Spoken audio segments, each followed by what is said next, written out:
So ano po yung masasabi niyo doon? So syempre, tingin niyo po ba merong something like may mga trolls na bayaran na naggumagawa ng ganun? Based doon sa yung study na tingin ko kaparehas din po noong mga pinisensyo kanina. Mr. Chair, I think sa marami po naming naging findings, no, wala kaming naging finding na may involved na pera. No? So I'm not at the liberty to say na may binayaran or may nabayaran. The distinguished Congressman, Honorable Castro, Your Honors, as I have represented a while ago, I am appearing as OIC Director for the Office of Cybercrime. With respect to those matters po, Your Honor, I believe that falls within the different office of the DOJ, which is particularly, it can be with the Office of the Secretary or the National Prosecution Service. So I believe that there was no representative from the NPS which was invited for today's proceedings, Your Honor. And as I said, I cannot comment on that since I am appearing for the Office of Cybercrime in my capacity as the officer in charge, Your Honors. Okay, so meron bang pwede? Kasi ito gumagamit din kasi ito ng mga social media. No?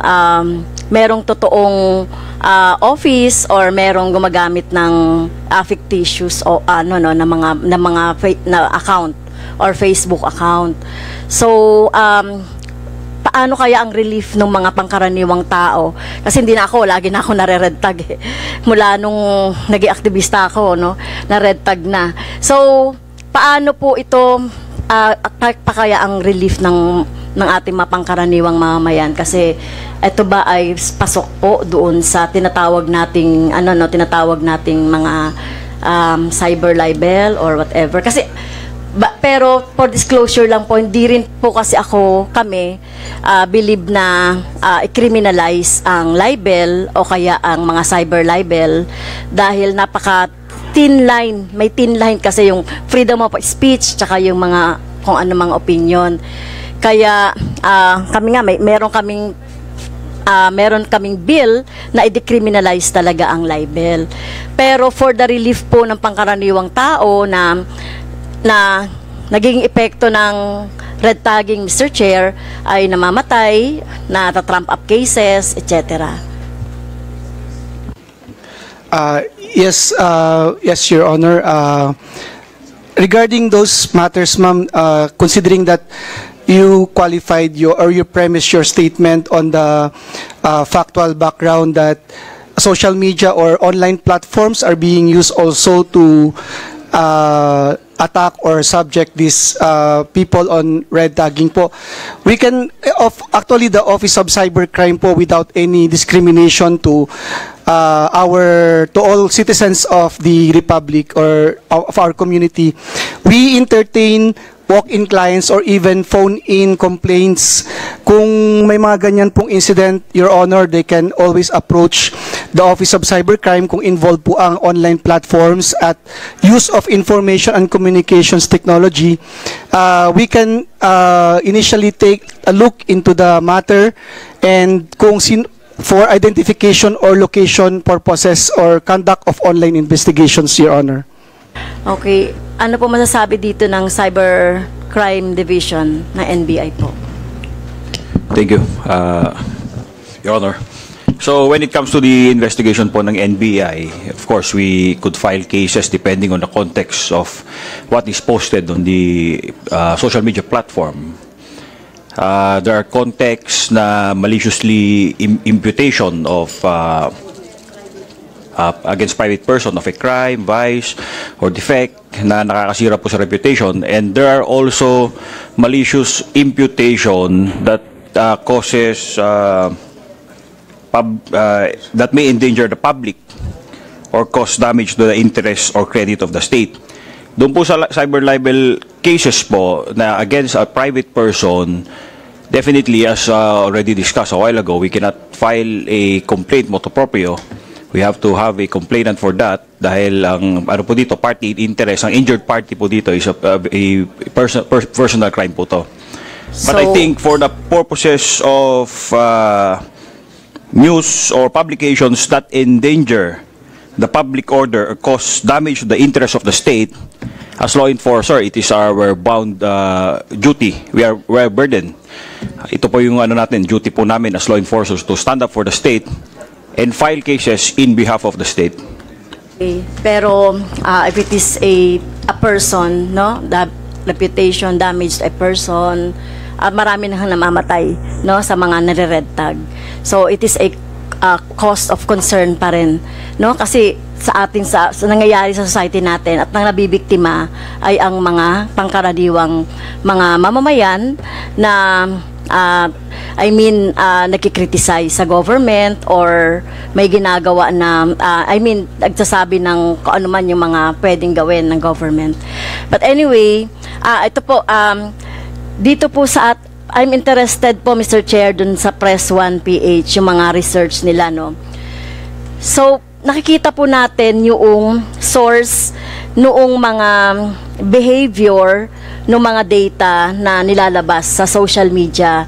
Like, for example, Mr. Chair, pag ako nag-criticize ako ng something, o kaya pag may mga Quadcom, lumitaw ako sa Quadcom, nag-criticize ako sa mga Duterte, etc. Alam niyo po, Mr. Chair, ano na yan, sabay-sabay niyan maglalabasan yung mga pare-pareho na mga comment against me. Like for example, yung mugshot ko, no, doon sa Davao, nilalabas yan. So ano po yung masasabi niyo doon? So syempre, tingin niyo po ba merong something like may mga trolls na bayaran na naggumagawa ng ganun? Based doon sa yung study na tingin ko kaparehas din po noong mga pinisensyo kanina. Mr. Chair, I think sa marami po naming naging findings, no, wala kaming naging finding na may involved na pera, no. So I'm not at the liberty to say na may binayaran or may nabayaran. Pero clear po dun sa data na nag-gather namin na yes, simultaneous yung activity. So siguro around 15 to 20 tweets in 4 minutes, no, from different accounts and same tweets. Ganun yung character po ng activity. And all of this amounted to 1,200 tweets na monitored na namin. So marami pa po kaming hindi pa nahahanap na tweets na lumalabas that follows the same pattern. No, pero when it comes po sa bayaran ideals, wala po kami nakitang ganun so far. Ganun din po ba yung behavior pag TikTok? Kasi may ganun din. Alba, naglabas ka ng content. Tapos, okay naman yung content mo. Tungkol halimbawa sa salary, no, yung content. Pero sabay-sabay na maglalabasan dyan na NPA ka, ganito ka, ganyan, sabay-sabay yan. Pero ang content mo naman ay para sa salary or para sa teacher. So, ano masasabi niyo po dun? Mr. Chair, I think sa labas po ng investigation namin, other news agencies and investigative organizations have already observed similar findings, no. Pero from our end po, we have not yet studied that po. Yes po. Last question na lang po, Mr. Chair, sa ating mga vloggers, no. So, do you think po merong something like ang hirap magsalita, no? Kasi ako freedom of expression ang aking advocacy. So nahirapan ako ngayon na parang mag-regulate, no, ng mga sinasabi. So sorry. So ano kaya yung pwedeng dapat ba maglabas tayo ng parang guidelines lang? So hindi naman kailangang i-curtail yung opinion or i-curtail yung gustong sabihin. Wag lamang pong siyempre nagmumura o wag lamang pong nag-threat. So sa mga vloggers po natin, Attorney Ricky, so tingin niyo po ba merong tayong dapat na gawin or i-propose na amendment somewhere in the law para po, syempre, yung ating mga vloggers ay magkaroon naman ng konting ewan ko lang, anong tawag doon. So, Attorney Ricky, tsaka pwede rin siguro si Mark at tsaka si Malu.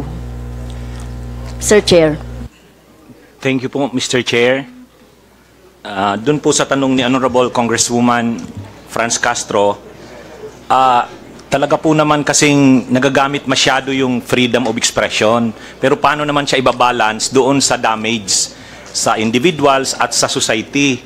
ako nakikita ko po, ang una talagang malaking problema, yung sinasabi ng lahat, yung trolls. Kasi yung trolls kasi, hindi na yan freedom of expression. Marami talagang, may mga nagme-maintain talaga ng troll farms. In fact, ako po, pag nag-vlog ako, binabaha talaga ako ng trolls. Grabing bashing po yan. Kaya ako lang, hindi ko na lang pinapansin. Mapapansin mo pong troll siya kasi dudumugin ka ng sabay-sabay. Hindi naman yan kaya ng isa o dalawang tao. Hindi siya organic talaga. Trolls po yan. Ngayon, ang isa pa pong nangyayari, ako lang po, marami akong nakikita na sabi, bayad ang mga vloggers. Ako po, sasabihin ko hindi. Ang vlogging po, kumikita po kasi ang marami sa vlogging. Ang tulong ng trolls, kapag may isang vlogger, pinatronize ng trolls, lalaki ang engagements at saka mga views niya. Sa katunayan, halimbawa, nung inano po ninyo si Vice President Sara, saka sila Attorney Zuleika Lopez, nagpatawag ng rally yung mga DDS dyan sa veterans at saka sa EDSA Shrine. T25 lang, 30 lang ang umattend. Sabi, dagsa ang mga supporters ni VP Sara. Ang nagrarally doon, 30 persons lang. Pero tingnan mo yung nanonood sa vlog ng vlogger na yon.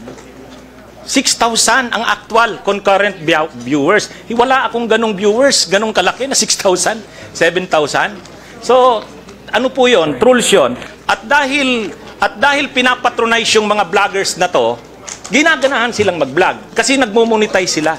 Hindi yun dahil sa binabayaran.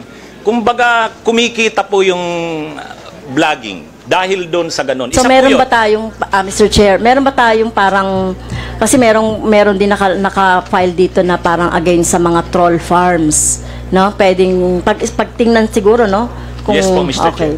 So, what about Sir Mark, tsaka si Ma'am Malu. Apo.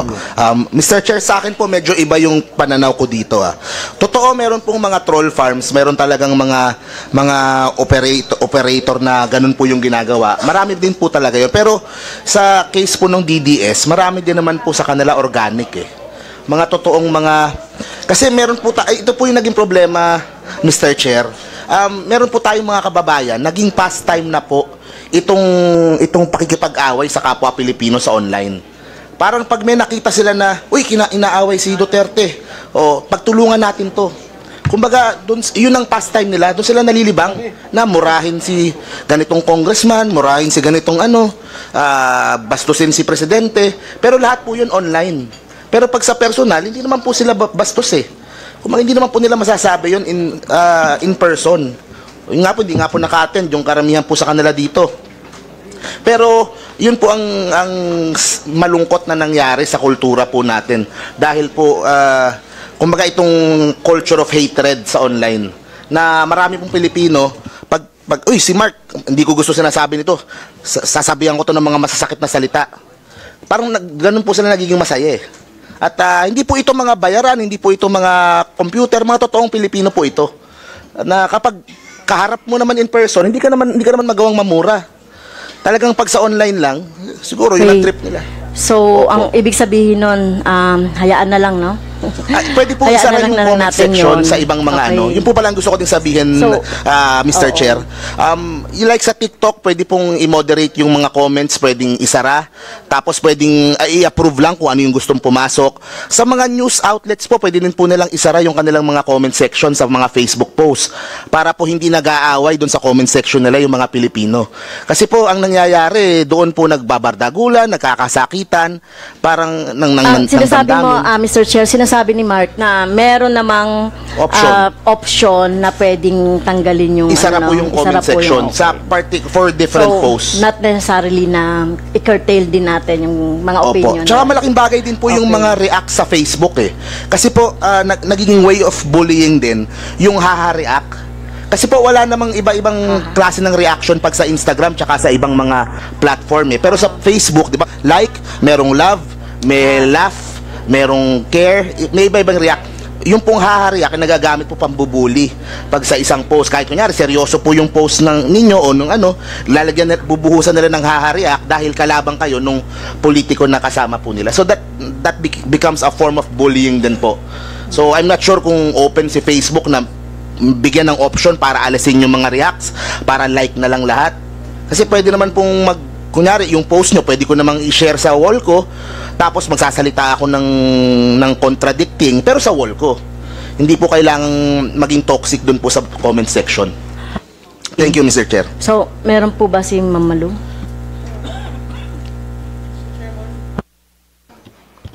Mr. Chairman, Congresswoman, first, I think in the minimum, we need a code of ethics. Whether you agree with what is in the code of ethics, at least it prescribes a certain behavior for those who would go on a social media page. Second, I think I would suggest to the legislators and the politicians here, Facebook, which is #1 in the Philippines, can actually provide free pulse of the public. You just have to understand the principle of the crowd, the principle of herds. And when you listen, when you post something and you ask reaction from the public, that is free and unfiltered. It is how you receive those comments that may not be to your liking. A focus group discussion would probably cost 500,000. Posting a line or two on a proposal, a bill, and seeking the pulse of the public is free. So, I guess, what am I saying? It can work both ways. For so long as the virality and the engagement is organic, I don't think we need to restrict expression. But in the minimum, let's have a code of ethics. Thank you, ma'am. Thank you. Thank you po. Ma'am, Thank you, Mr. Chair, pwede po magdagdag? Ay. Yes. Yan po. Gusto ko din pong idagdag din, pansinin niyo po sa aming mga vloggers, kahit yung mga nasa likod, karamihan po sa amin hindi na po nag-political vlogging sa Facebook. Kasi po ang ginawa po ni Facebook over the last few years, binaba po niya yung algorithm for politics sa platform niya. So pag naglabas ako ng post, ng video about politics, hindi po siya kinakalat ni Facebook. So ang nangyari po sa amin, dahil hindi na kinakalat yung videos namin sa Facebook, lumipat kami sa TikTok, lumipat kami sa YouTube. Ang punto ko po, may kapangyarihan po yung mga platforms para pakontiin yung algorithm, para pakontiin yung views pagdating sa politika, para po hindi ganun katoxic. Kaya yung Facebook po ngayon, hindi po siya ganun katoxic kasi binabaan po niya yung pong algorithm for political posts. Lumipat po sa TikTok po ngayon nagbabardagulan yung karamihan po ng mga kababayan po natin. Thank you, Mr. Chair.